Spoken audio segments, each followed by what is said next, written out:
Every single year for the last 10 years in fantasy football, there has been a tight end drafted outside the top 15 at the position that has finished top 10. It is the easiest position to project breakouts. We know exactly what a breakout at the tight end position looks like. It is a player who ends up running over 70% of his team's route and has the ability to finish second on his team in targets. I think that this year is a particularly great crop to find a version of what I call the Gary Barnidge archetype. But here is a list of the last 15 years, tight ends in the regular season, less than 99 touchdowns and receiving touchdowns over 8. See how many of these seasons you remember. The Dawson Knox season, he ended up being drafted as a top 12 tight end season. The Robert Tonyan season, the Jonnu Smith season, the Jared Cook New Orleans Saints season, the Kyle Rudolph Viking season, Cameron Brate, Tyler Eifert, Richard Rodgers, the Julius Thomas season with the Denver Bronco Peyton Manning team, Kyle Rudolph, Jermichael Finley. Obviously, all of these guys pale in comparison to the true insane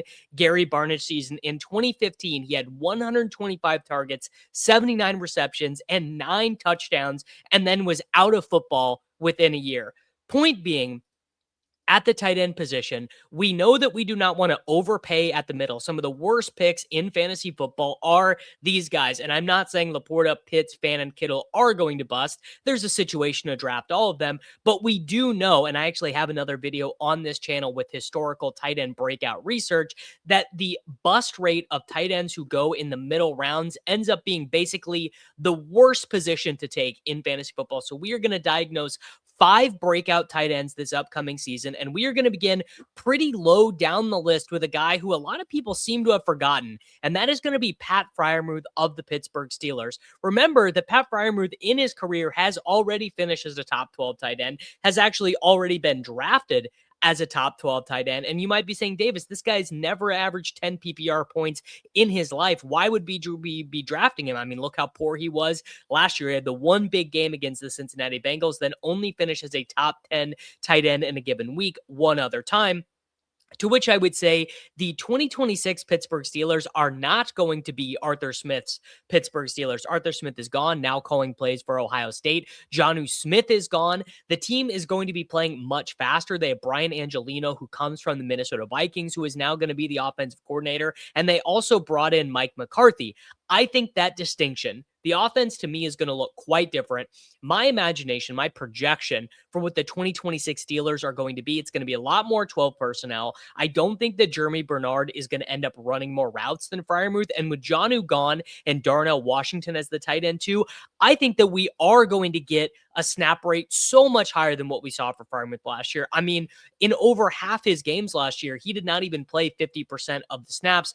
I would imagine that not only is Freiermuth going to run over 70% of the routes, I expect this to match his 2022 season in terms of yards per route run. Would not be surprising to see him be the second red zone target. And really what you're asking yourself is, who is going to earn more targets, Pat Freiermuth or Michael Pittman Jr.?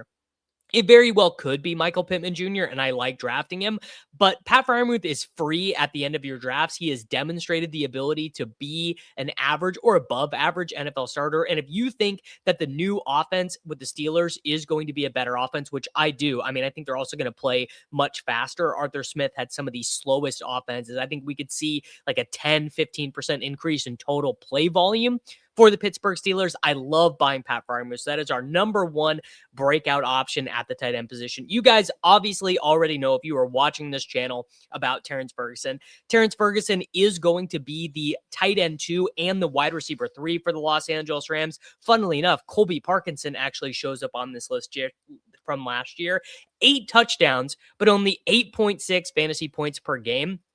Terrence Ferguson is a much better player. He led all tight ends in average depth of target last season, an ADOT over 18. The team did not make any significant investment for wide receiver 3. Right now, their wide receiver 3 would be, your preference of Jordan Whittington, Xavier Smith, or Kanata Mumfield. Sean McVay has already said that T. Ferg can play all 3 positions inside of their tight end room and also play their wide receiver positions. I think the sky is the absolute limit. Now, Ferguson is not going to finish second on the team in targets per game unless Devontae Adams gets injured, but he does have the insane touchdown spike potential, which does give one of these seasons. I think some comps there. The Robert Tonyan season for the 2020 Green Bay Packers is, I think, very attainable for Terrence Ferguson, and I love drafting him in fantasy football.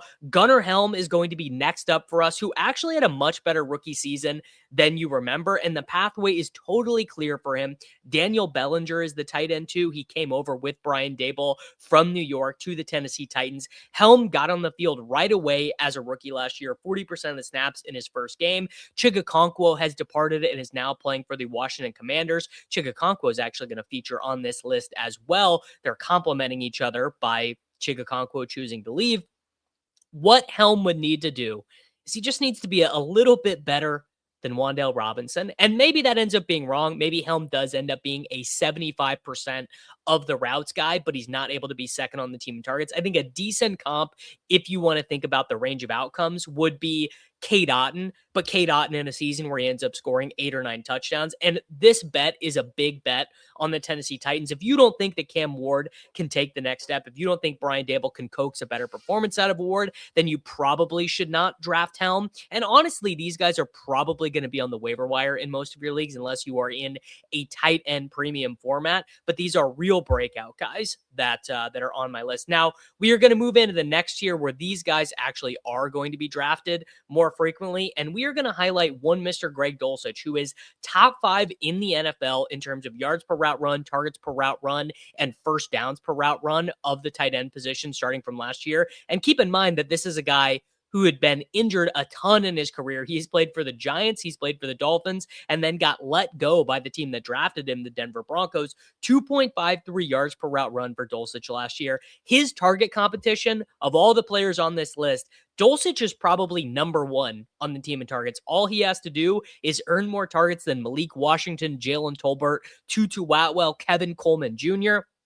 It's a fairly big bet on Malik Willis. I actually, if you made me choose a side of the aisle to sit on, I would certainly be on the pro Malik Willis aisle. I think that he played insanely efficiently for the Green Bay Packers last year. And I think what the Dolphins did with Malik Willis is quite intelligent. They gave him a reasonable contract. If it turns out that Malik Willis is quite good, they are set up so well in the future. And I'm comfortable making bets on him. Now, the Dolphins are going to be very bad. Don't get me wrong. This is going to be a bad, painful football team. They are going to be certainly bottom 5 of all NFL teams in points scored and in touchdowns.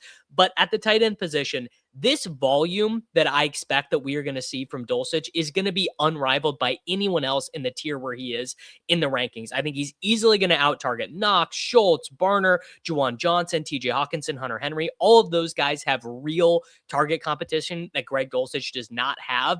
And if the Dolphins were even slightly better of a team, if their Vegas win total was slightly better, I think that he'd probably be a top 150 pick in fantasy football. So we have covered Freiermuth, Ferguson, Helm, Greg Dulcich, and then now we are going to get to our true breakout tier. I'm actually going to give you guys a bonus one, which is going to be Chigakonkwo. In his career, has never scored more than 7.2 fantasy points per game. Last year was actually his best game, but you can see that his snaps trended up last year. So to me, he's already demonstrated the very difficult thing, which is scaling up his playing time from being a part-time player. You see, going back in years past, he'd always been a part-time player, had also always played on bad teams. Now he is on a good team with the Washington Commanders. He's now on an efficient team that we expect to have.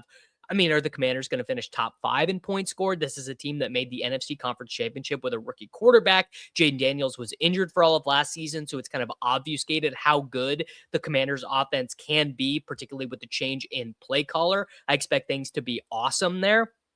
And a big deal for Chigakonkwo is that as of July 30th, Brandon Ayuk is not on the team. Deebo Samuel is not on the team. Stephon Diggs is not on the team. And I will reevaluate if any of those guys are on the team. But if they had to play a game today, tomorrow, I would expect Chigakonkwo to have an 18, 19, 20% target share. I would expect his route rate to be well north of 70%. Given that he is attached to Jaden Daniels in an offense that we want to buy, I'm I'm a little surprised, actually. I'm a little bit surprised that Chigakonkwo is this far down the positional ADP list. My true rankings would certainly have him ahead of Gadsden.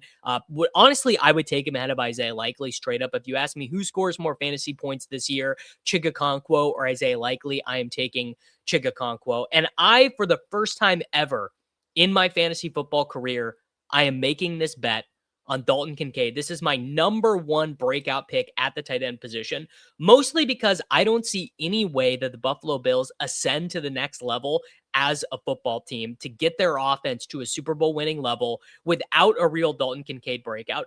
10.5 points per game last year, but before he got injured, 14, 7, 17, 9, 16.8, injured in week 6, comes back against Kansas City, scores 22 points, has the 14-point game in week 14. All the reports from Buffalo this offseason is that Dalton Kincaid is finally legitimately healthy. There's a chance he ends up being a full-time player. I mean, he was not a full-time player in a single game for the Buffalo Bills last year. He was barely a full-time player in 2024 before he injured his knee. And then when he injured his knee, he never played full snaps for them again. If I'm wrong about Kincaid, I honestly don't think it will be wrong because he can't do it. Dalton Kincaid is, again, top 5 in the NFL amongst the tight end position. Actually, he's number 1 in the NFL in targets per route run. He is top 5 in the NFL in yards per route run over his career at the tight end position. This is a guy who, when he is on the field, gets the ball. We just need to extend him to 70, 75% of the routes. He is attached to one of the best quarterbacks in the NFL. Now, the market has a slightly different opinion than me about his teammates, Khalil Shakir and DJ Moore. DJ Moore had a 1.14 yards per route run last year, which is, outside of the top 50 wide receivers in the NFL. I do not view that as an addition that is going to meaningfully change the range of outcomes for Kincaid. Either he is the player that his limited sample says he is, and he plays more snaps, or he isn't. And I am betting that he is. So if we get Kincaid to 75% of the routes, I expect him. Honestly, I do expect him to finish as a top 5 tight end if he is able to get those routes, and he is available outside the top 100 picks in fantasy football. So your breakout tight end bets this year: Pat Freiermuth, Terrence Ferguson, Gunnar Helm, Greg Dulcich, Chigakonkwo, Dalton Kincaid. Make sure you like the video. Make sure you are subscribed to the Davis Mattek Fantasy Football channel. And if you want more of my work, you can head on over to flockfantasy.com. Sign up over there using code Davis. The season pass, only $34. We have a bunch of tools over there that's going to set you up to win your fantasy football draft. And I will see you guys back tomorrow.